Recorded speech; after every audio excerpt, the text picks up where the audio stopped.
Bismillahirrahmanirrahim. Assalamualaikum warahmatullahi wabarakatuh.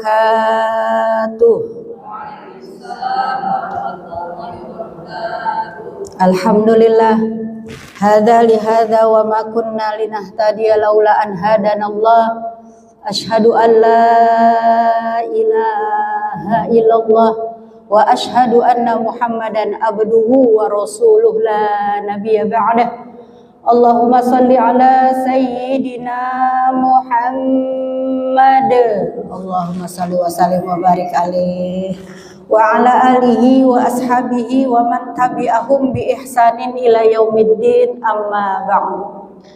Alhamdulillah, pertama-tama yang saya hormatin dan yang saya cintai karena Allah, Ketua Majelis Taklim Baitul Ihsan beserta pengurus yang lainnya, juga jamaah yang hadir pada hari ini yang cantik-cantik, yang solihah.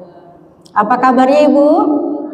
Alhamdulillah sehat walafiat. Semangat Ibu, semangat ya. Kita thalabul ilmi. Bahagia Ibu? Bahagia, alhamdulillah. Bahagia itu kuncinya di syukur. Kalau kita bersyukur, insya Allah kita bahagia. Jadi jangan nunggu bahagia dulu baru bersyukur. Terbalik, bersyukur dulu baru kita akan bahagia.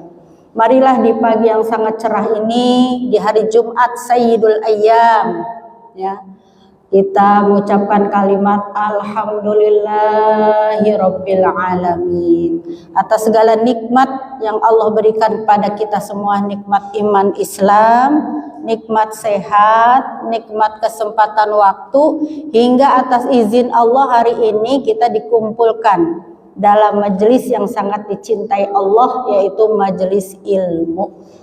Semoga hadirnya kita di majelis ilmu ini akan menjadi penghapus dosa-dosa kita dan Allah angkat derajat kita pada kemuliaan. Amin ya robbal alamin. Ibu-ibu yang berbahagia, salawat beserta salam marilah senantiasa kita sampaikan kepada qudwah hasanah kita, suri tauladan kita, baginda tercinta Nabi besar Muhammad sallallahu alaihi wasallam beserta keluarga, para sahabat serta seluruh para pengikutnya hingga yaumil akhir. Amin ya robbal alamin. Ibu-ibu yang dirahmati Allah, hari ini kita ada di dua kebaikan. Pertama, hari baik, yaitu hari Jumat. Hari Jumat adalah Sayyidul Ayyam, kepalanya hari. Dalam sepekan yang paling ngetop, hari yang paling baik adalah hari Jumat. Di mana di hari Jumat ini ada amalan-amalan yang harus kita lebihkan dibanding hari-hari yang lain. Apa? Bagi perempuan setidaknya 4 Ibu. Ya, di hari Jumat ini. Pertama, sedekah, bersedekah. Jangan lupa setiap hari Jumat lebihkan sedekah kita. Ya, kalau hari biasa kita taruh di kencelengan 2.000 ya tiap subuh ya. Kalau Jumat lebihkan sedekah kita. Itu yang pertama, sedekah. Yang kedua, sholawat, perbanyak sholawat. Karena as-sholatu tujma'u yaumal jumu'ah. Bahwa sholawat itu dikumpulkan, direkapitulasi setiap hari Jumat. Faman aktsara alayya sholatan aqrabu alayya yaumal qiyamah. Barang siapa catatan amal sholawatnya banyak, maka nanti dia kedudukannya dekat dengan aku, kata Rasulullah sallallahu alaihi wasallam. Ya, masya Allah ya. Jadi hari Jumat perbanyak sholawat. Man shalla sholatan wahidan sallallahu asra. Barang siapa yang bersalawat 1 kali, maka Allah balas kita. Ya, bersolawat, Allah bersolawat kepada kita 10 kali. Kalau Allah bersolawat berarti Allah memberikan rahmatnya kepada kita. Jadi pancinglah rahmat Allah dengan bersolawat. Itu yang kedua. Yang ketiga, jangan lupa membaca surat Kahfi. Ibu ya, membaca surat Kahfi. Karena barang siapa yang membaca surat Kahfi di hari Jumat, maka Allah akan berikan cahaya dari telapak kakinya sampai ke arsy. Cahaya dari bawah kaki kita sampai menuju arsy cahayanya. Kemudian dari tempat kita berdiri sampai Baitul Atiq, sampai Ka'bah cahayanya dari diri kita sampai hari Ka'bah. Dan nanti di hari kiamat cahaya itu akan menerangi kita dan Allah hapus dosa-dosa kita. Ya, jadi sayang banget ya kalau hari Jumat tidak baca surat Kahfi. Yang keempat, berdoa. Jumat itu hari mustajabah. Kapan waktu yang paling utama berdoa di hari Jumat? Satu, pada saat khatib naik mimbar. Ya, bapak-bapak Jumatan, khatib mau khutbah, itu saat yang sangat mustajabah. Dan dua lagi, waktu yang mustajabah adalah ba'dal asar. Setelah sholat asar sampai menjelang maghrib, ada satu doa yang sangat luar biasa yang harus kita dianjurkan kita untuk baca, yaitu doanya mohon dilimpahkan keberkahan rizki. Ya, doanya Allahumma ikfina bihalalika an haramika wa aghnina bifadlika amman siwak. Ya, itu kalau sama-sama. Kalau sendiri Allahumma ikfini ya bihalalika an haramika wa aghnini, dan kayakanlah aku bifadlika amman siwak. Ya Allah, cukupkanlah aku dengan harta yang halal darimu, bukan yang haram. Dan perkayalah aku dengan rahmat dan karuniamu, bukan dari selainmu. Insya Allah ya. Itu kita baca dari sholat asar sampai menjelang maghrib. Sedang ngapain baca terus doa itu ya. Jadi 4. Kalau laki-laki yang utama ditambah dengan sholat Jumat ya. Itu aja sebagai mukadimah. Dan kita sudah berada di tanggal 4 Dzulqa'dah. Tanggal berapa, Bu? 4 Dzulqa'dah. Dzulqa'dah merupakan salah satu dari Ashhurul Hurum. Apa itu Ashhurul Hurum? Bulan-bulan yang diharamkan Allah, bulan-bulan yang disucikan Allah, bulan-bulan yang dimuliakan Allah. Ya. Innal iddatash syuhuri indallahi 12 syahran. Sesungguhnya hitungan bulan itu dalam setahun ada 12 bulan. Minha arba'atun hurum. 4 di antara yang 12 itu ada bulan haram. Bulan yang Allah sucikan, bulan yang Allah muliakan, bulan yang Allah agungkan. 4. 3 berturut-turut. Nah, kita memasuki 3 berturut-turut nih, Bu. Dzulqa'dah, Dzulhijjah, Muharram. Terakhir Rajab. 4 bulan ini. Apa sih amalan di 4 bulan ini? Pada umumnya 4 bulan ini, 1, jaga diri kita dari perbuatan zolim kepada diri sendiri, berbuat dosa. Jangan berbuat dosa, jangan lakukan maksiat di 4 bulan Ashhurul Hurum ini. Kenapa? Karena barang siapa yang melakukan dosa di bulan 4 ini, maka dosanya dilipat gandakan. Ya, karena telah merusak kesuciannya, mengotori kesuciannya dengan maksiat. Allah marah sehingga dosanya dilipat gandakan. Maka jagalah kesucian 4 Ashhurul Hurum ini dengan meningkatkan ibadah. Kalau kita meningkatkan ibadah, maka Allah janjikan pahalanya pun dilipat gandakan ya. Jadi jaga diri kita di 4 bulan Ashhurul Hurum ini ya, dengan menjaga diri dari perbuatan dosa dan lipat gandakan amal ibadah kita ya. Itu ya Ibu ya. Nah, Ibu-ibu yang dirahmati Allah, kita masuk kepada kajian kita hari ini, yaitu kajian tafsir surat Al-Fajr. Ya, sudah dibuka semua, Bu? Al-Qur'annya kita baca dulu sama-sama.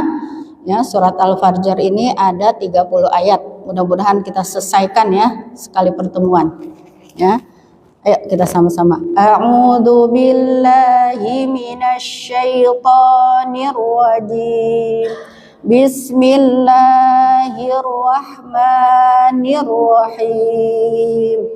Wal fajr وليال عشر والشفع والوتر والليل إذا يسر هل في ذلك قسم لذي حجر ألم تر كيف فعل ربك بعاد إرم ذات العماد التي لم يخلق مثلها في البلاد وثمود الذين جابوا الصخر بالواد وفرعون ذي الأوتاد الذين طغوا في البلاد وأكثروا فيها الفساد وصب عليهم ربك سوط عذاب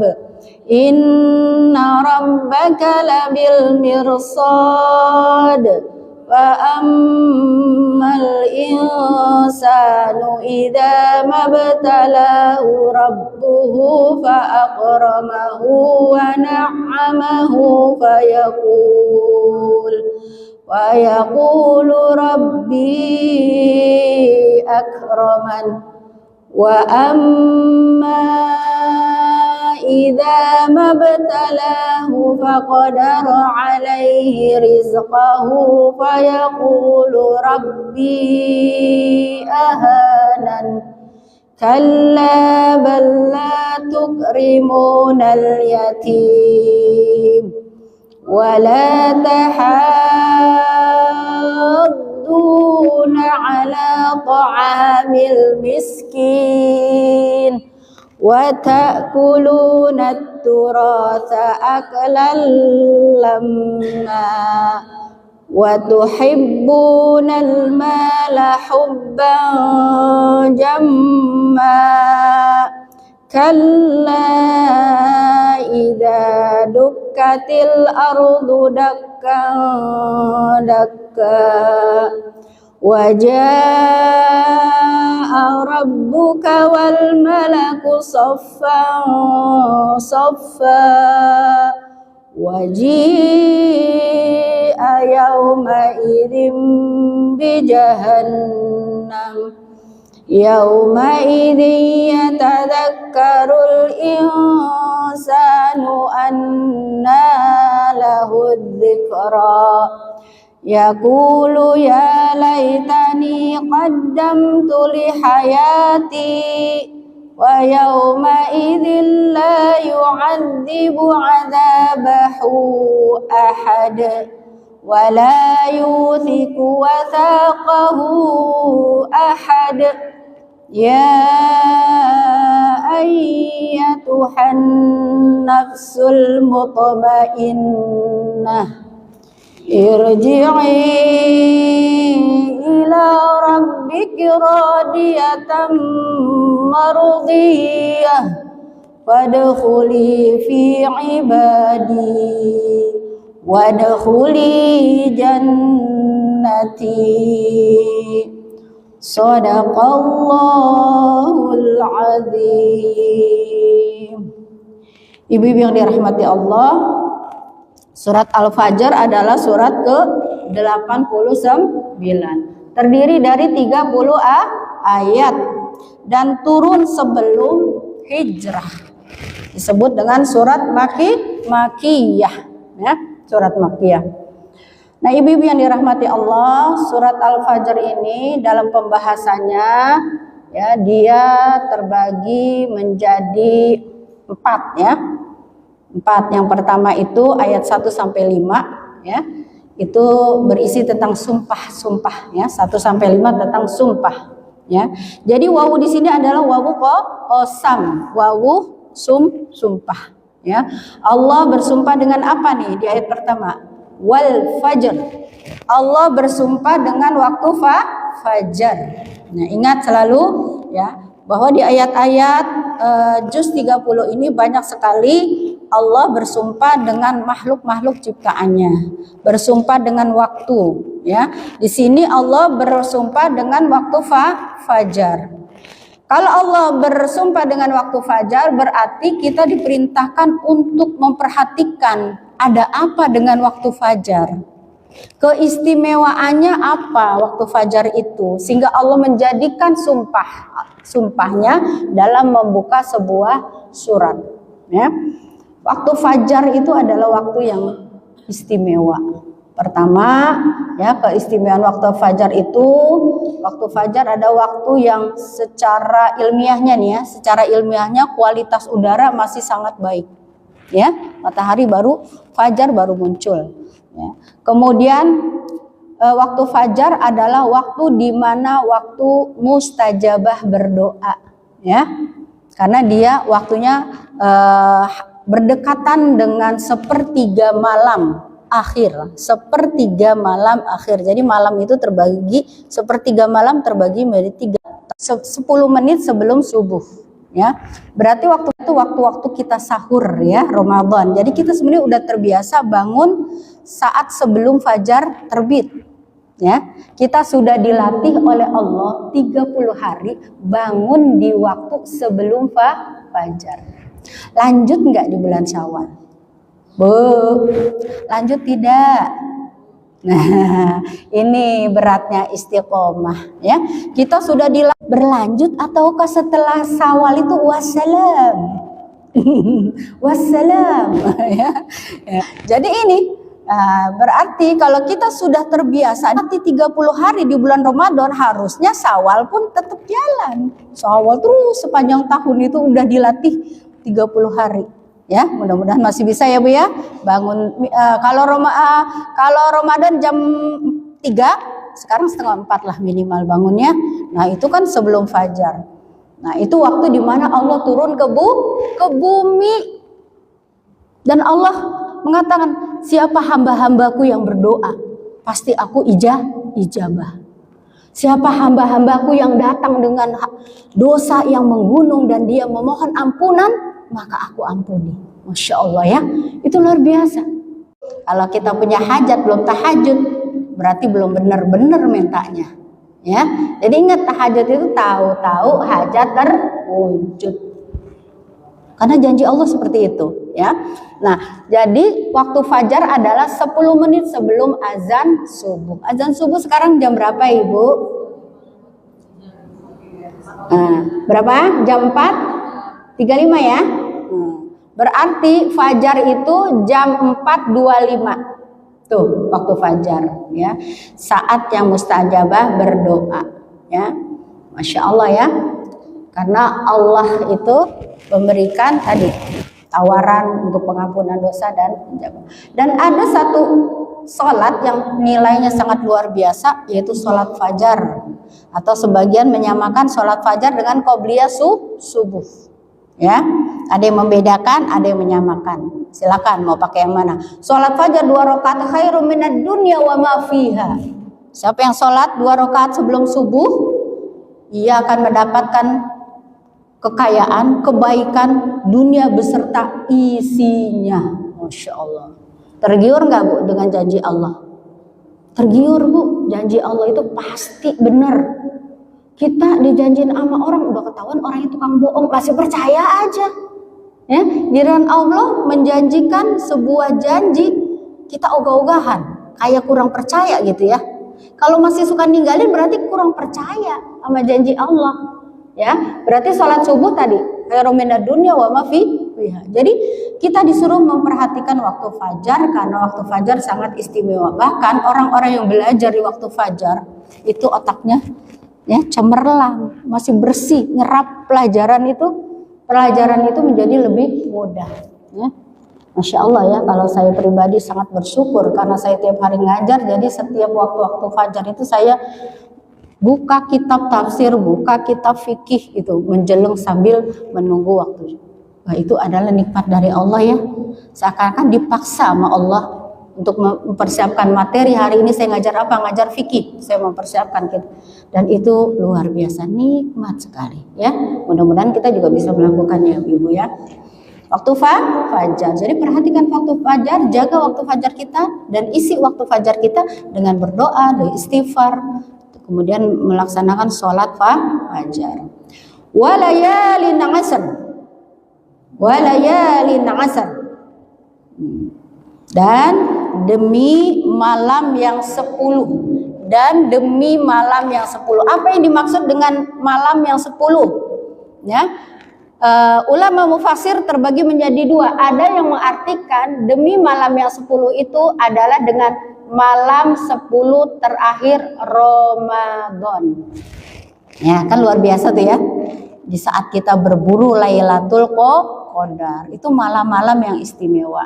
Maka sebagian mufasir merartikan bahwa walayalin asr adalah 10 malam akhir Ramadan. Tapi mufasir ada yang mengartikan yang dimaksud dengan 10 malam itu adalah 10 malam awal Zulhijjah. Tuh ya Bu ya. Karena 10 ini istimewa ya. Kalau Lailatul Qadar ya istimewa karena ada ya bahwa ibadah kita di malam itu dilipat gandakan melebihi 1000 bulan. Nah, kalau malam-malam 10 awal Zulhijjah nanti ya, setelah Zulqaidah kita masuk awal Zulhijjah ya, menjelang Idul Adha. Itu juga 10 malam yang sangat istimewa. Ya. Kenapa? Karena di awal 10 Zulhijjah, ma min ayyamin salih ahabbu indallahu min hadhil ayyam. Tidak ada, kata Allah, hari-hari yang Allah begitu cinta. Jika seorang hamba melakukan amal soleh di 10 hari-hari ini, Allah sangat cinta. Hebat kan, yaitu jihad fisabilillah. Ya, wajib illa bisyai, kecuali laki-laki seseorang yang keluar dari rumahnya untuk jihad fisabilillah, bawa hartanya, bawa nyawanya, bawa namanya. Kemudian dia tidak pulang kecuali namanya. Artinya dia mati syahid di medan perang. Hanya amal ini saja yang nggak bisa ngalahin. Ya. Ini. Jadi sebagian ulama mengatakan ini adalah 10 malam awal-awal Zulhijjah di mana amal soleh sangat Allah cintai. Ya. Nah, itu. Kemudian wasyaf'i wal watr. Wasyaf'i wal watr. Apa maksud dengan wasyaf'i wal watr? Ya. Wasyaf'i yaitu genap. Kita biasa nyebut ganjil genap apa genap ganjil? Ganjil genap ya. Ganjil genap. Kalau di Al-Quran wasyaf'i yang genap, wal watr bitir ganjil. Ya, jadi kalau di Al-Quran nyebutnya genap dulu baru ganjil. Kita biasanya ganjil dulu, ganjil genap gitu ya. Nah, apa yang dimaksud dengan ganjil dan genap? Tuh, kan saya nyebutnya ganjil dan genap. Apa yang dimaksud dengan genap dan ganjil? Apa Bu maksudnya? Nah, kita lihat. Para mufasir mengartikan apa nih yang dimaksud dengan genap dan ganjil. Ya, yang pertama para ulama mengartikan genap dan ganjil itu rokaat sholat. Ya, rokaat sholat kan ada yang genap. Genap apa aja tuh? Subuh, zuhur, asar, isya. Tuh yang genap. Yang ganjil? Maghrib doang. Ya, jadi ulama mengartikan yang dimaksud dengan genap dan ganjil adalah rokaat sholat. Kemudian ulama juga ada yang mengartikan yang dimaksud dengan genap dan ganjil adalah pintu-pintu surga dan pintu genap ya. Apa aja tuh 8 pintu? Tahu nggak Bu? Ya, yang paling terkenal Royan ya. Abu sholat, bab sholat. Orang yang sholat, yang rajin sholat nanti masuk surganya lewat pintu sholat ya Bu ya.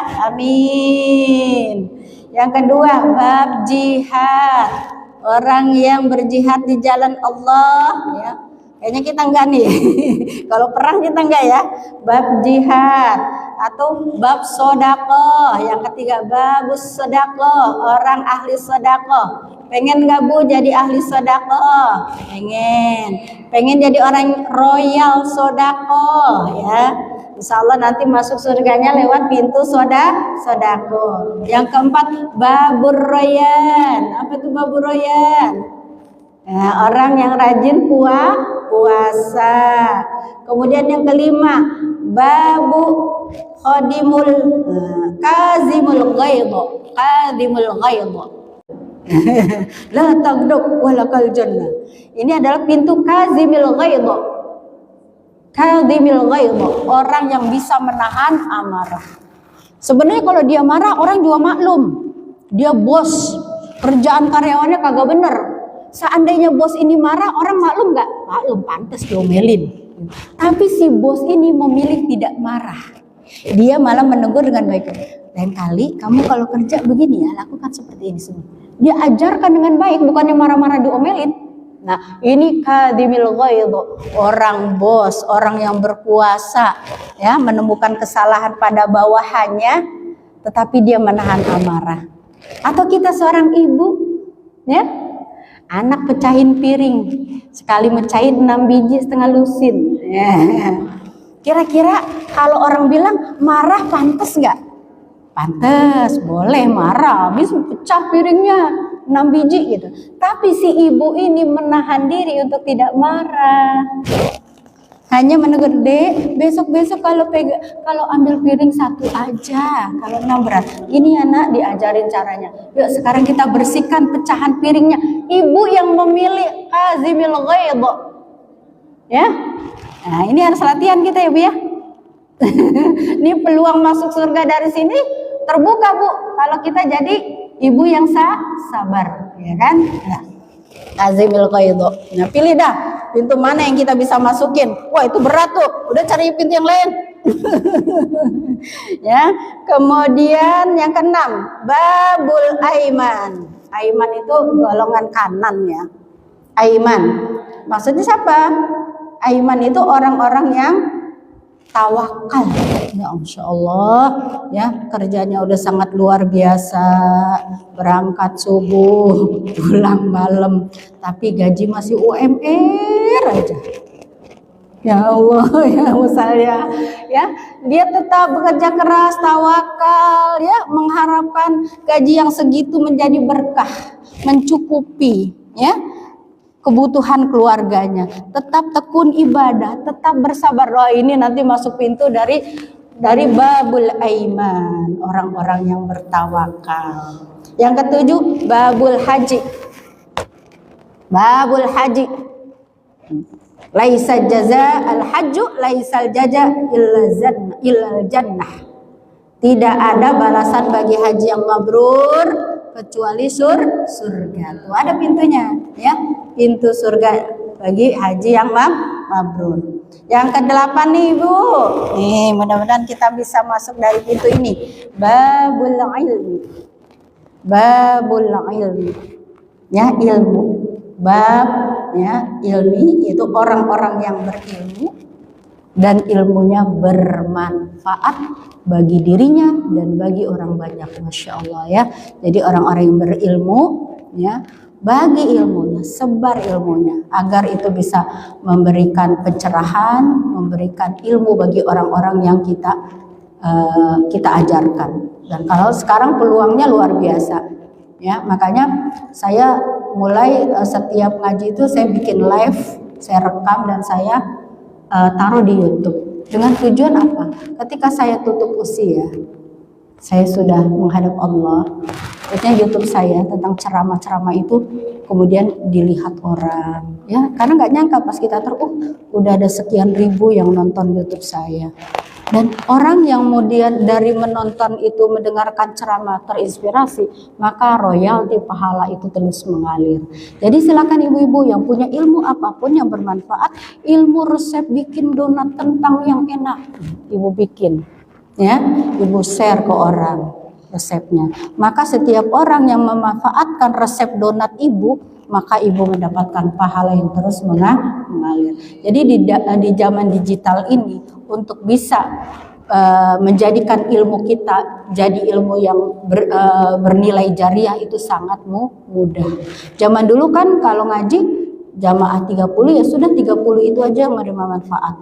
Tapi dengan adanya teknologi sekarang, ya, meskipun kita ngajarnya 20 orang, 30 orang, tapi ternyata ditonton lewat live kita, maka royalti pahala itu akan menyebar lebih banyak lagi ya, Masya Allah. Jadi gunakan Bu teknologi untuk melipat gandakan kebermanfaatan ilmu kita. Bukan niat narsis, bukan niat mejeng, bukan niat gitu ya. Semuanya lillahi ta'ala agar kebermanfaatan diri kita lebih luas ya. Nah, itu adalah 8 pintu surga. Mudah-mudahan kita bisa masuk salah satu pintunya. Ya, rugi banget pas kita mau masuk pintu sholat ketutup, nauzubillah ya. Mau masuk pintu ini ketutup, nauzubillah. Dan kelak nanti ada orang yang dipanggil-panggil dari 8 pintu. Di sini masuk lewat. Salah satunya adalah Abu Bakar As-Siddiq. Masya Allah, karena Abu Bakar As-Siddiq nanya, ya Rasulullah, ada nggak orang yang dia itu dipanggil dari 8 pintu? Ada. Salah satunya engkau, wahai Abu Bakar. Masya Allah, luar biasa ya Bu ya. Kan kita nggak bisa Bu hebat semuanya ya. Maka kalau kita nggak bisa hebat semuanya, ambil salah satu dari 8 pintu itu. Kita gacoannya apa? Bu, waktu main karet kan ada nih gundu gacoan nih. Wah, kalau main ini pasti menang gitu, gacoan ya. Nah, kita juga harus punya amal gacoan. Ya, oh saya senangnya sodako. Itu geber. Nah, kemarin tuh Umi Masya Allah dapat wakaf dari ibu siapa ya, sampai 3 kali wakaf untuk selama Ramadan, karena Umi sedang bangun ruang TPQ ya. Itu dia transfer terus sama Umi nambah lagi sampai 3 kali selama Ramadan memberikan wakaf ya. Silakan ibu-ibu yang mau wakaf ke Umi lagi bangun ruang apa? Yang ganjil pintu neraka. Nauzubillah min dzalik ya. Jangan sampai kita masuk ke pintu-pintu ini. Nauzubillah. Ada 7 pintu neraka, mau tahu enggak? Mau ya? Yang pertama, neraka jahanam. Ibu kalau ngomong ini kameranya kamera jahanam, jangan ngomong jahanam Bu. Ntar kita masuk lagi ke dalam jam. Ini cantik-cantik banget Ibu, iya kameranya kamera Firdaus gitu. Bilangnya kamera Firdaus, jangan kamera jahanam. Iya jahanam masuk neraka nanti. Firdaus, cantik banget, iya kamera Firdaus gitu ya. Ganti ya Bu ya, jangan bilang jahanam. Ibu-ibu, ini siapa pertama bilang ini kamera jahanam? Kan ini kan kita kalau di foto pakai itu cantik-cantik, ini versi kita nanti di surga. Ibu ya, gitu. Nah, kan kalau foto-foto itu cantik-cantik banget ya Bu ya. Oh, ini versi kita nanti di surga. Nggak ada jerawatnya, nggak ada ubidunya, bersih mulus. Wah, ini versi kita di surga. Maka nyebutnya kamera Firdaus gitu ya Bu ya, jadi doa. Yang pertama, neraka jahanam itu untuk orang-orang kafir. Nauzubillah min dzalik. Kemudian neraka lazo. Saya selamanya menyala. Tuh hati-hati ya nyebut menyala gitu. Menyala Bang. Menyala nih api yang menyala gitu. Oh, menyala itu maksudnya semangat. Sekarang kan bahasa gitu, menyala abangku gitu ya. Menyala abangku. Nyala, jangan api neraka nyala. Ya, karena lazo itu artinya nama api yang apinya menyala-nyala. Nah, kemudian yang ketiga, siapa dia? Untuk orang yang mendustakan tauhid, berarti orang yang syirik ya. Orang yang syirik, orang yang suka berpaling dari ketaatan, senangnya taatnya sama setan, taatnya sama hawa nafsu gitu ya. Yang ketiga hutamah, pencela. Nih hati-hati, orang yang suka nyinyir, suka mencela, merendahkan orang lain. Nah, hutamah ya. Terusnya orang yang suka ngumpulin harta, ya, aset dikumpulin aja, nggak dikeluarkan zakatnya, ya, nggak dikeluarkan sedekahnya, panaskan. Ya, dipanaskan kemudian disentuhkan ke dahinya, ke lehernya. Ini harta yang dulu di dunia kamu simpan, ya. Harusnya dikeluarkan zakatnya, ya. Setelah 85 gram keluarkan sedekah zakatnya. Itu enggak, ya. Kan sekarang itu ya, ibu-ibu ya, pakai emas gonjreng gitu berapa kilo gitu ya. Nah, hati-hati, udah dikeluarin belum zakatnya gitu. Kalau nggak dikeluarin zakatnya nanti di neraka dipanaskan tuh. Yang dikalungin panas dikalungin ke lehernya. Nauzubillah min dzalik ya. Kemudian yang keempat, syair ya. yang mendustakan peringatan ya, didatangkan nabi, kemudian nabinya tidak diimani, tidak diikuti dakwahnya. Kemudian yang kelima jahim, neraka jahim, yaitu neraka ya bagi orang-orang yang menentang ayat-ayat Allah. Hati-hati Bu, ayat-ayat Allah jangan ditentang ya. Kita yakini, contoh ayat-ayat yang kita suka pengen ilangin terus ikat gitu. Ayat poligami itu hilangnya. Saking sebelnya sama ayat-ayat poligami, itu gak ada tuh. Jangan Bu, jangan menentang itu ya. Ya kita yakini ada itu ayat-ayat poligami, walaupun kita nggak siap gitu ya. Tapi jangan menentang Bu, jangan ditentang. Ya itu udah syariat Allah ya, nggak usah nentang-nentang gitu. Itu memang ada. Kemudian yang keenam sakor. Ya, neraka sakor bagi orang yang tidak sholat, tidak menyantuni orang miskin. Kalau berbicara seringnya berbicara dusta, ya batil, memisahkan hari pembalasan. Yang ketujuh hawiyah. Hawiyah itu kalau tingkatan paling bawah Bu, paling bawah. Ya, jadi kan bertingkat-tingkat ya. Hawiyah. Hawiyah itu adalah ya yang paling bawah. Makanya ada ayatnya al munafiquna fi darkil asfali minan nar, ya bahwa orang-orang munafik itu dia nanti diletakkan di neraka yang paling bawah, maksudnya neraka hawiyah ya. Ya seperti itu ya. Ayat kelima, hal fi dzalika qasamul lidzi hijr, ya hal adakah pada yang demikian itu janji-janji Allah tadi itu dari Al-Fajr, genap dan ganjil, kemudian malam yang 10 keempat ya, walayali nasr, udah kan malam yang 10. Oh iya ini walaili idza yasr, walaili demi malam apabila berlalu ya. Jadi perputaran siang dan malam. Kalau malam berlalu itu adalah berlalunya malam itu ditandai dengan munculnya fajar. Artinya pergantian. Inna fitila fil laili wan nahari la ayatil liulil albab. Sesungguhnya pada pergantian siang dan malam, malam dan siang itu ada tanda-tanda bagi orang yang berfikir. Ya. Makanya ayat kelimanya hal fi dzalika qasamul lidzi hijr. Ya, adakah pada yang demikian itu ya pada sumpah-sumpah yang tadi yang dapat diterima bagi orang yang berakal ya. Insya Allah. Jadi agama ini memang untuk orang yang berakal. Jadi kalau orang yang akalnya sudah sakit, akalnya itu sudah hilang ya, dia tidak ada kewajiban beragama. Jadi beragama itu bagi orang-orang yang mau berpikir. Hijr dingin, ya. Artinya akal maksudnya, tapi secara kata dia artinya menghalangi. Kenapa akal diartikan? Dengan kita manusia menggunakan akal kita, maka kita akan terhindar dari kesalahan. Ya. Meskipun orang nggak beriman, tapi karena punya akal sehat, dia mampu mencerna sebuah fenomena, bisa memilah baik buruk. Meskipun dia katakanlah tidak beragama, ya, dia tidak beragama, ateis, tapi dengan dia memiliki akal itu hijr, dia terhalang dari kesalahan. Ya, maka tadi agama hanya untuk orang-orang yang berakal. Kemudian akan terhalang dari apa? Dari pelanggaran-pelanggaran. Dan terjerumus tentunya bagi yang beriman juga terhindar dari terjerumus dari dosa. Karena akalnya itu bisa memilah mana yang hak, mana yang batil. Ya, mana harta dia, mana harta orang. Kalau nggak bisa memisahkan, dia ambil harta orang, padahal bukan milik dia.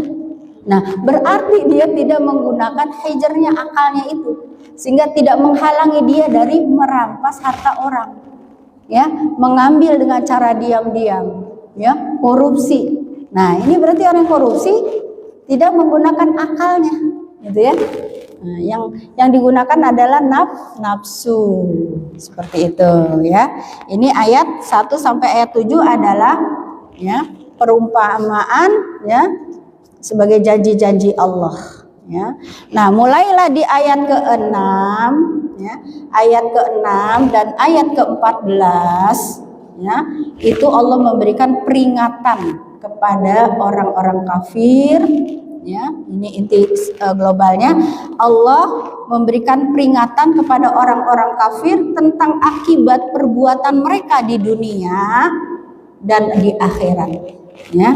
Jadi ayat 6-nya nih, ayat 6 sampai ayat 14 ya, globalnya adalah peringatan Allah kepada orang-orang kafir tentang akibat perbuatan mereka baik di dunia maupun di akhirat. Kita lihat di ayat ke-6-nya ya. Ayat ke-6, alam taro kaifa fa'ala rabbuka bi'ad ya. Tidakkah engkau Muhammad memperhatikan bagaimana Tuhanmu berbuat terhadap kaum Ad? Siapa itu kaum Ad? Irama dzatil imad, yaitu penduduk Iram ya, ibu kota kaum Ad yang mempunyai bangunan-bangunan yang tinggi ya. Jadi di ayat ini Allah ya mengajak Rasulullah Shallallahu Alaihi Wasallam mengambil pelajaran pada kaum-kaum terdahulu sebelum diutusnya Nabi ya, yaitu kaum Ad. Nah, yang pertama kaum Ad. Kaum Ad itu kaumnya Nabi Hud ya. Ad itu kaumnya Nabi Hud yang tinggal di wilayah Arab ya. Kalau itu sekitar Oman, Yaman dan Emirat Arab, sekitar itu Bu, kaum Ad dulu, dan diutus di tengah-tengah mereka Nabi Hud yang mengajak mereka untuk bertauhid, untuk menyembah Allah. Tapi mereka menentang, tidak mau mengikuti dakwah Nabi Hud ya. Nah, padahal mereka itu hidupnya ya, mereka di zaman itu mereka sudah memiliki ilmu arsitek yang sangat hebat, bangunan-bangunan yang tinggi ya, memahat batu-batu ya. Nah, seperti yang sekarang ini bisa lihat di daerah Petra ya, kalau ke Yordania ya, itu daerah-daerah di mana dulu penduduk ya kota Irak sekarang masih bisa disaksikan. Namun akibat mereka tidak mengikuti dakwah Nabi Hud, maka Allah ya, Allah hempaskan mereka, Allah musnahkan mereka dengan angin badai yang mematikan. Nauzubillah ya. Kalau sekarang kita menyaksikan bagaimana ketika ada badai tornado di Amerika, kita melihatnya aja misalnya dari YouTube atau kita melihatnya serem ya. Bagaimana angin itu bisa menggerakkan kapal yang di lautan terhempas jauh ya, rumah tumbang-tumbang, itu badai. Bayangkan dulu kaum Ad kayak apa ya, mereka mati bergelimpangan ya, badai yang mematikan. Tuh. Artinya Allah menggambarkan dulu kalau kamu sekarang mau menyekutukan Allah, nggak taat kepada dakwah Rasul, dulu kaum sebelum kamu itu kaum yang hebat, hidup kaya raya, mereka memiliki peradaban yang sudah tinggi, tapi akibat mereka tidak mengikuti dakwah Rasul, mereka dimusnahkan oleh Allah dengan badai yang mematikan. Ini untuk mempelajari kita, apalagi kita udahlah orangnya kecil, nanti nasibnya gimana? Yang hebat, kaya raya, tapi ternyata dengan sangat mudah oleh Allah dimusnahkan karena akibat kedurhakaan mereka kepada para nabinya. Ya, nah kita aja sama Allah ya diberi waktu, ditunggu sampai Allah nanti sampai hari kiamat ya kan? Nggak kayak umat zaman dulu. Ya, menentang nabinya dia kasih banjir dihabiskan. Kalau kita enggak ya.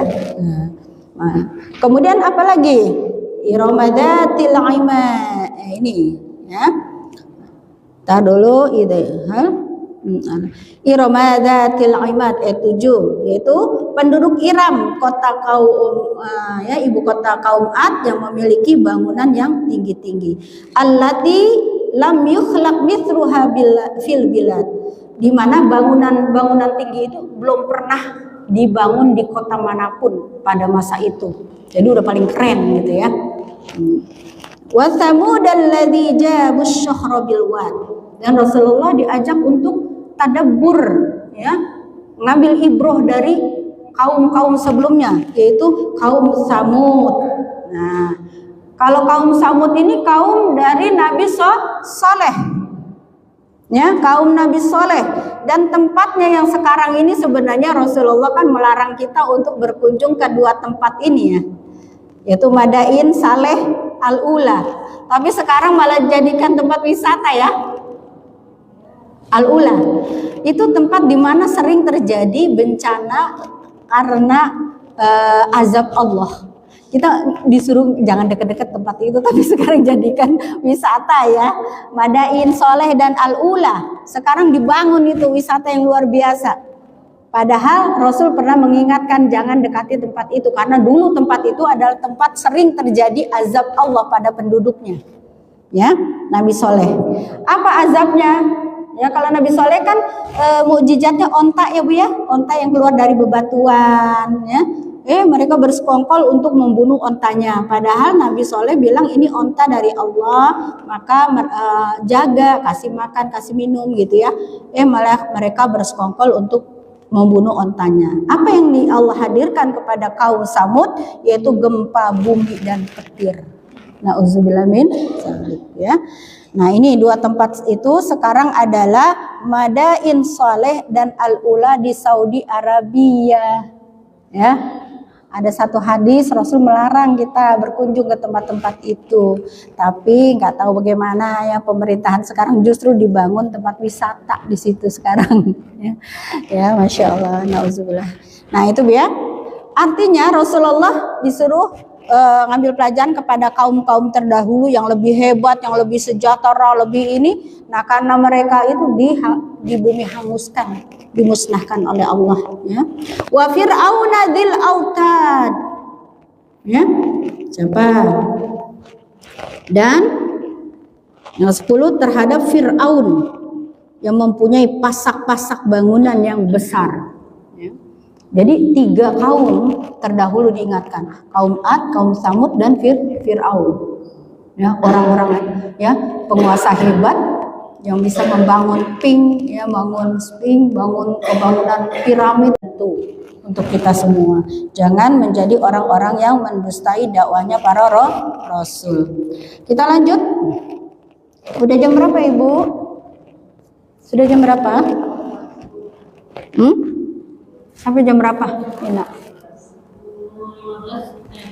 Nggak jawab. Ini 10 pas ya? 10 pas ya? Ini mau saya cepetin apa di pending 2 kali pertemuan? 2 kali pertemuan aja ya. Kita berarti sampai ayat tadi ya, Pak Aktarufiya ya. Wa fir'auna dzil autad alladzina taghaw fil bilad, yang berbuat sewenang-wenang dalam negeri ya. Bagaimana kita tahu kisahnya, bagaimana sewenang-wenangnya Fir'aun. Maka Fir'aun itu disebut dalam Al-Quran sebagai tokoh Togut. Togut itu togo artinya sewenang-wenang. Jadi kalau ada penguasa yang sewenang-wenang disebut sebagai Togut. Ya, tokohnya adalah Fir'aun.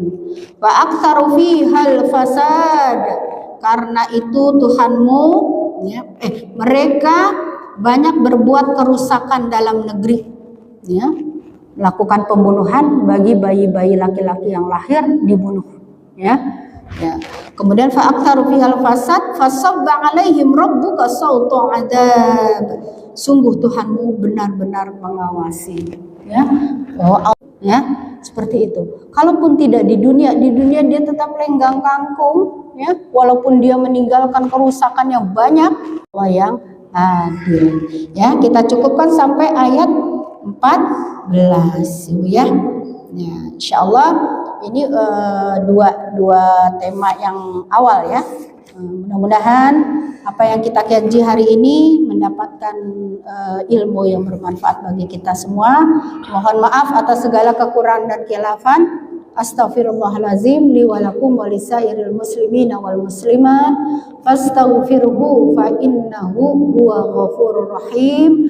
Wabillahi taufiq wal hidayah. Wassalamualaikum warahmatullahi wabarakatuh. Mau ada tanya jawab?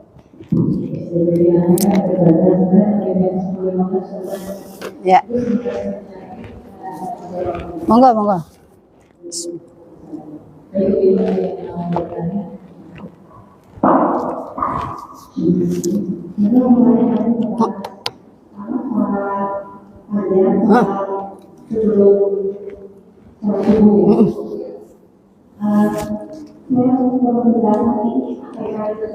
Ada yang misalnya jadi kalau misalnya kita sholat jamaah sholat subuh, sholat subuh jamaah nih, tapi kita sendiri belum sempat sholat sunnah qobliyah. Makanya kita sudah sholat jamaah ini. Nah, tapi sholat sunnah qobliyah itu bisa dilakukan setelah kita jamaah sholat subuh. Itu terlibat. Ya. Memang ya ada, saya juga pernah dengar ada satu ustadz yang mengatakan seperti itu ya, boleh katanya. Jadi sebenarnya kan kalau kata qobliyah itu artinya sebelum, ya. Jadi kalau sebelum, kalau saya ambil yang benar-benar memang sebelum, ya. Kalaupun kondisi tadi mepet, kita pengen dapat pahala sunnah berjamaah, nah, kita sholat apa? Sholat berjamaah dulu gitu ya. Nah, apakah sesudah sholat berjamaah kita bisa sholat sunnah yang tadi tuh qobliyah yang tertinggal? Memang ada yang membolehkan. Nah, kalau saya tidak. Kalau saya ya sudah terlewat gitu ya. Nah, kalaupun mau begini, kalau saya nih mepet, saya tetap sholat qobliyah dulu. Sholat subuhnya nggak apa-apa masbuk, tapi masih dapat pahala berjamaah gitu. Kalau saya ambil yang seperti itunya, karena kalau misalnya sholat subuh itu, ba'da subuh itu kan tidak ada sholat haram, tempat di mana haram sholat sampai munculnya syuruk. Nanti ada syuruk itu setelah matahari terbit. Ya, jadi baiknya kalau saya nih supaya dapat dua-duanya, saya tetap sholat dulu qobliyah subuh. Nah, dengan resiko kita masbuk subuhnya. Ya, subuh berjamaahnya masbuk, jadi dapat dua-duanya dibanding yang mengerjakan setelah sholat subuh, karena ada sholat setelah sholat subuh itu adalah waktu diharamkannya sholat sampai nanti terbitnya waktu syuruk, ya, syuruk baru ada lagi sholat sunnah syuruk. Lebih baik itu kalau saya, ya, walaupun ada ya ustadz yang membolehkan. Kalau saya gimana ya, dari nama aja udah gak matching gitu, qobliyah sama ba'diyah gitu ya. Jadi ambil yang seperti itu dapat dua-duanya, ya, ya Mbak ya. Yuk. Ya, ada lagi yang mau tanya?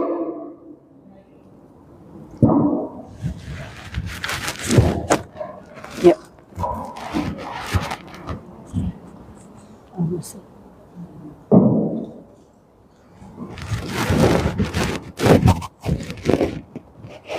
Monggo Mbak. Berarti Ustazah, kalau sholat nyambung. Jadi kalau sholat pada itu setelah azan atau sebelum azan? Nah ini, jadi dua pendapat juga nih Bu, ya. Sholat fajar, ada ulama yang mengatakan sholat fajar itu benar-benar sholat fajar sebelum sholat subuh, sebelum azan fajar gitu. Tapi ada yang mengatakan sholat fajar itu adalah sholat subuh qobliyah gitu. Mau ambil yang mana silakan, boleh dua pendapat itu, ya. Nah, sama aja kayak duha tuh ya, kayak syuruk.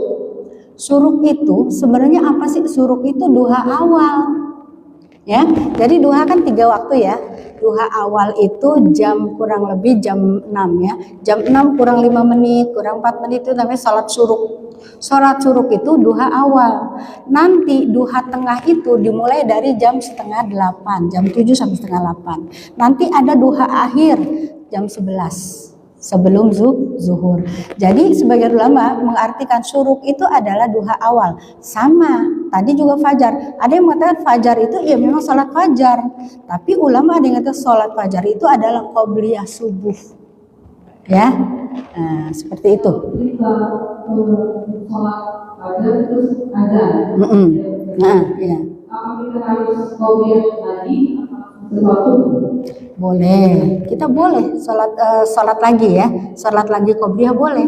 Berarti kita ngambil pendapat yang membedakan antara fajar dengan qobliyah. Nah, jadi makanya kalau di fikih itu ada perbedaan-perbedaan, itu sebenarnya jadi rahmat gitu. Kita bisa milih mana yang kita inikan ya, boleh ya.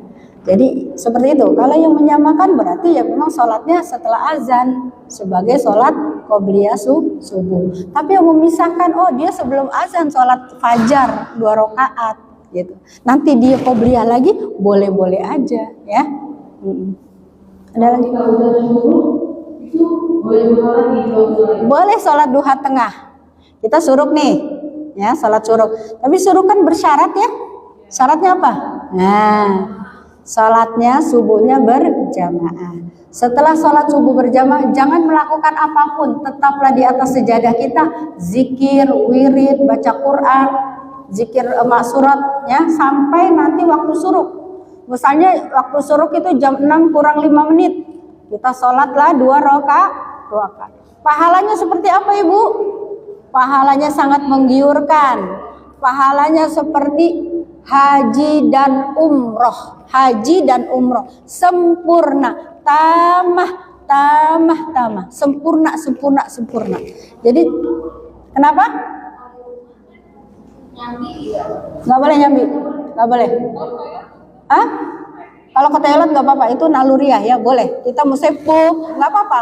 Tapi jangan dijedakan dengan cuci piring, dijeda sambil masak, jangan. Jadi benar-benar di atas sejadah kita tetap. Nah, nggak boleh. Itu maka pahalanya keren, karena rangkaiannya harus terpenuhi. Sholat subuh berjamaah, tetap di waktu kita zikir sambil menunggu waktu suruh. Ya, Ibu coba amalkan seminggu sekali aja hari Ahad. Jadi nanti terbiasa, ya. Coba setiap Ahad itu komunikasikan sama suami, saya mau ngerjakan suruk gitu, ya. Nih Ibu, kalau subuh ada yang berjamaah nggak di masjid? Ada ya? Wih, keren kalau yang ada. Ayo, nggak apa-apa. Ayo. Kalau berjamaah dapat suruk. Bisa. Yang penting berjamaah. Sholat subuhnya berjamaah. Tapi memang ulama ini kan afdolnya di musola, di masjid. Ya. Gak apa-apa Bu, Masya Allah kalau kita subuh berjamaah ke masjid, itu Masya Allah kita ngirup udara subuh tuh segar banget. Ya, ya silakan Ibu.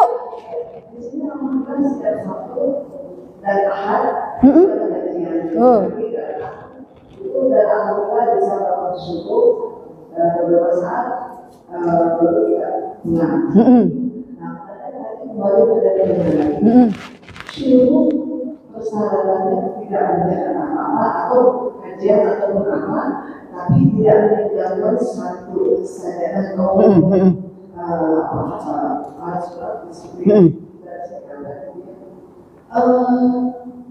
misalkan dikerjakan dari masjid surutnya itu, kalau kita memang persyaratan itu tidak terjadi. Misalnya kita tidak bisa mengecil di rumah itu bisa. Nah, jadi bisa ya Bu ya. Jadi kalau misalnya waktu menunggu suruknya itu diisi dengan kajian, boleh nggak? Boleh. Kayak kajian dari sholat subuh berjamaah diikuti kuliah suruk, kita maksudnya suruknya mau di rumah, pulang dulu di rumah. Nah saat di rumah jangan kerjakan yang lain-lain, langsung gelar sejadah sholat 2 rakaat dulu. Ya, seperti itu. Jangan dijeda dengan yang lain. Ya.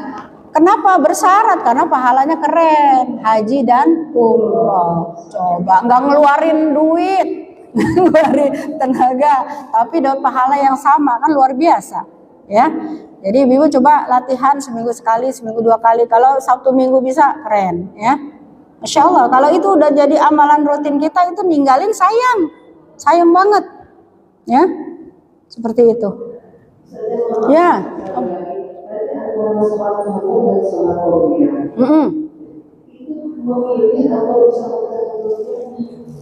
Boleh dua-duanya Bu, boleh.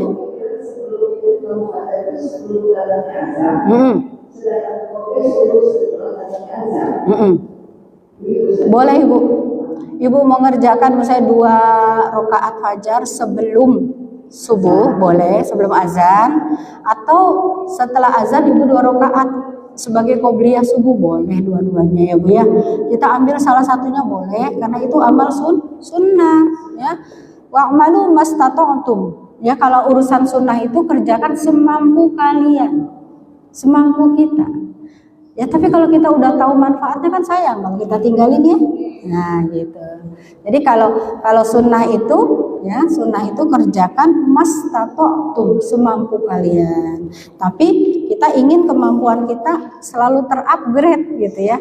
Nah, salah satu cara mengupgrade kemampuan kita adalah menuntut ilmu. Ilmunya dapat lagi, oh gitu, nambah lagi amal kita, oh gitu, nambah lagi. Seperti itu ya. Ada proses belajar yang terus menerus sehingga ilmu itu menjadi komando bagi amal kita. Ya, jadi ilmu itu jenderal, prajuritnya itu perbuatan. Jadi kalau jenderalnya hebat, dia akan menginstruksikan yang baik, maka prajurit akan lakukan. Makanya kalau kita mau jadi prajurit yang hebat, kita diikuti arahan komando, yaitu ilmu yang kita miliki gitu. Semakin banyak ilmu kita, semakin ini, maka amal kita itu akan mengiring semakin keren sesuai dengan ilmu yang kita miliki, kita pahami ya, seperti itu. Udah semua? Oh, ada lagi. Nah? Enggak. Iya.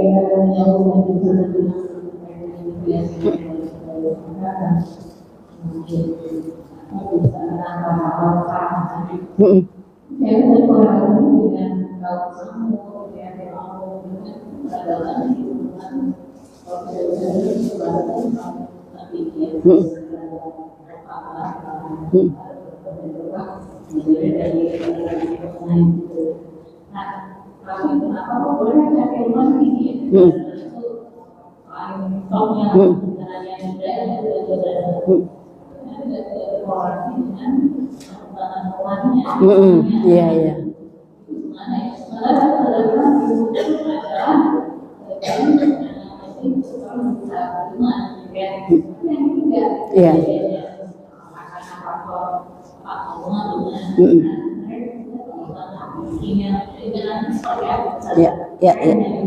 Ya, siap. Ya, jadi kenapa ya? Ilmu yang tadi saya bilang ilmu itu ilmu yang fis-sudur.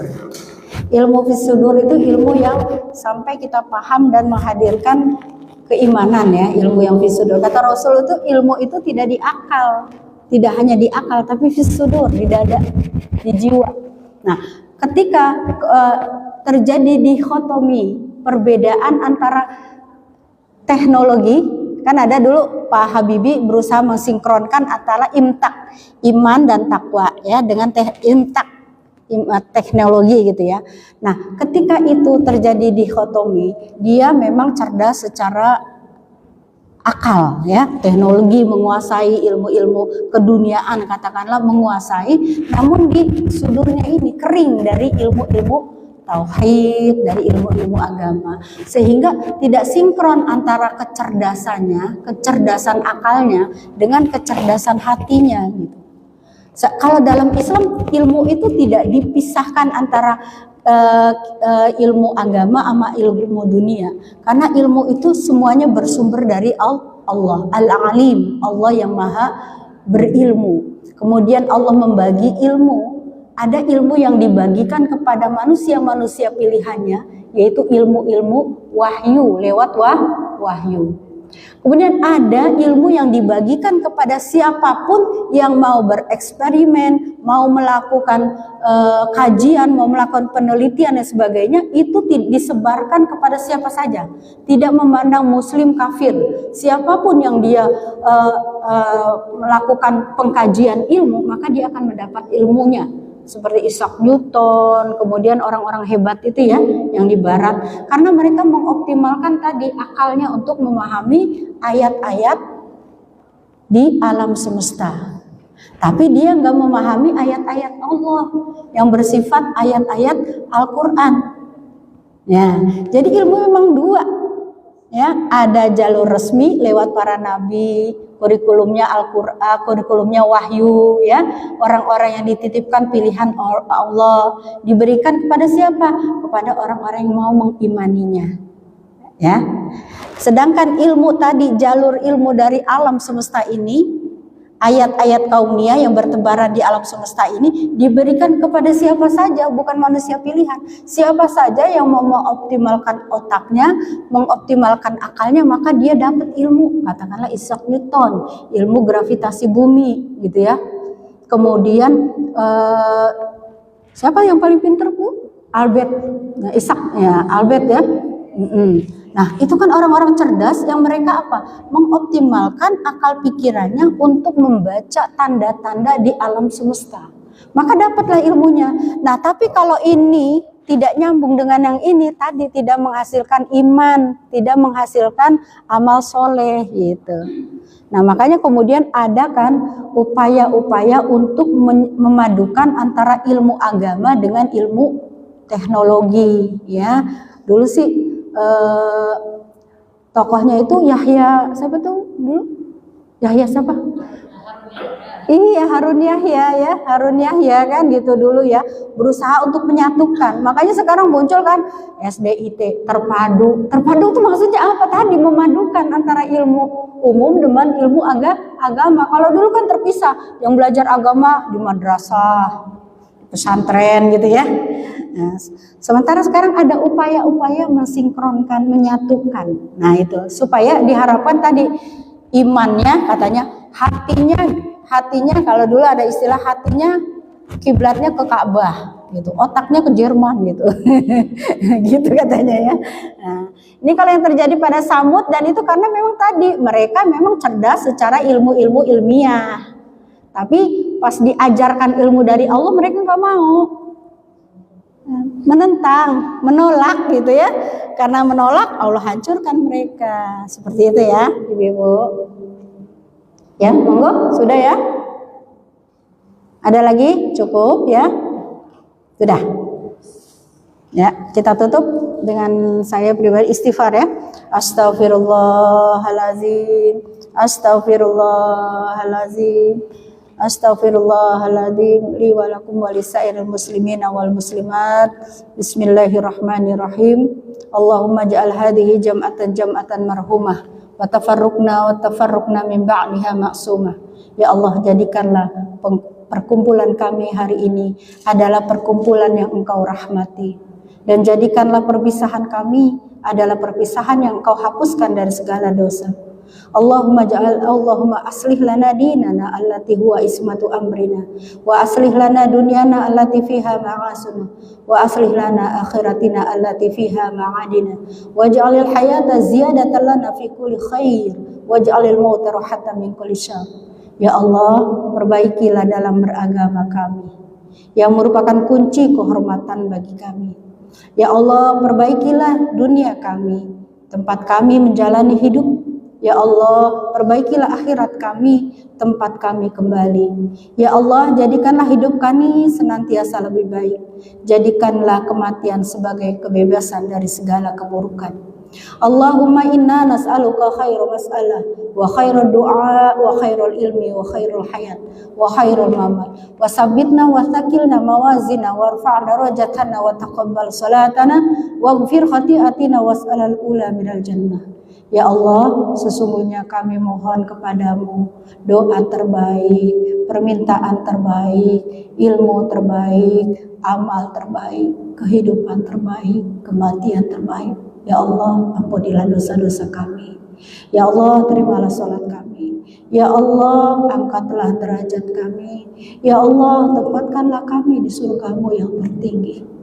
Allahumma la tada' dhanban illa ghafartah, wa la hamman illa farajtah, wa la daynan illa qadaitah, wa la hajatan min hawaiji dunya wal akhirah illa qadaitaha ya arhamar rahimin. Ya Allah, janganlah Engkau tinggalkan dosa kecuali Engkau ampuni. Tidak ada keresahan, kegelisahan kecuali Engkau beri jalan keluar. Tidak ada penyakit kecuali Engkau sembuhkan. Tidak ada hutang kecuali Engkau lunasi. Tidak ada aib kecuali Engkau tutupi. Tidak ada hajat dunia kami maupun hajat akhirat kami kecuali Engkau kabulkan. Allahumma ati nafsi taqwaha wa zakkiha wa anta khairu man zakkaha anta waliyuha wa maulaha. Ya Allah, hadirkanlah ketakwaan di hati kami. Ya Allah, sucikanlah hati kami, karena Engkau sesungguhnya sebaik-baiknya yang mensucikan jiwa. Engkau pemiliknya dan Engkaulah pelindungnya. Allahumma rabbana hablana min azwajina wa dzurriyyatina qurrata a'yun waj'alna lil muttaqina imama. Ya Allah, berikanlah kepada kami pasangan hidup, anak-anak, keturunan yang menjadi penyejuk hati kami, dan jadikanlah kami pemimpin bagi orang-orang yang bertakwa. Allahumma barik lana fi auladina. Allahumma barik lana fi auladina. Allahumma barik lana fi auladina. Wahfadhum wa la tadurhum warzuq birrahum waj'alhum qurrata aini lin nabi sallallahu alaihi wasallam wa liwalidayhi. Ya Allah, berkahilah putra-putri kami. Ya Allah, berkahilah putra-putri kami. Ya Allah, berkahilah putra-putri kami. Jagalah mereka ya Allah. Jauhkan mereka dari segala keburukan. Jauhkan mereka dari segala mara bahaya. Jauhkanlah mereka dari segala yang jelek. Dekatkanlah mereka dengan segala kebaikan. Jadikanlah mereka penyejuk hati bagi baginda Rasulullah sallallahu alaihi wasallam, dan penyejuk hati bagi kami kedua orang tua. Ya Allah, karuniakanlah kepada kami bakti mereka ya Allah di saat usia tua kami. Allahumma ighfir lana dzunubana wa liwalidayna wa li jami'il muslimina wal muslimat wal mu'minina wal mu'minat al-ahya'i minhum wal amwat innaka mujibud da'wat ya qadiyal hajat ya qadiyal hajat ya qadiyal hajat. Ya Allah, ampunilah dosa kami, dosa kedua orang tua kami, dosa guru-guru kami, dosa tetangga-tetangga kami, dosa pemimpin-pemimpin kami, dosa setiap muslim dan muslimah, mukmin dan mukminah, baik yang masih hidup maupun yang telah mendahului kami. Rabbana atina fid dunya hasanah wa fil akhirati hasanah wa qina adzabannar. Subhana rabbika rabbil izzati amma yasifun wa salamun alal mursalin walhamdulillahi rabbil alamin. Amin amin ya rabbal alamin. Wassalamualaikum warahmatullahi wabarakatuh.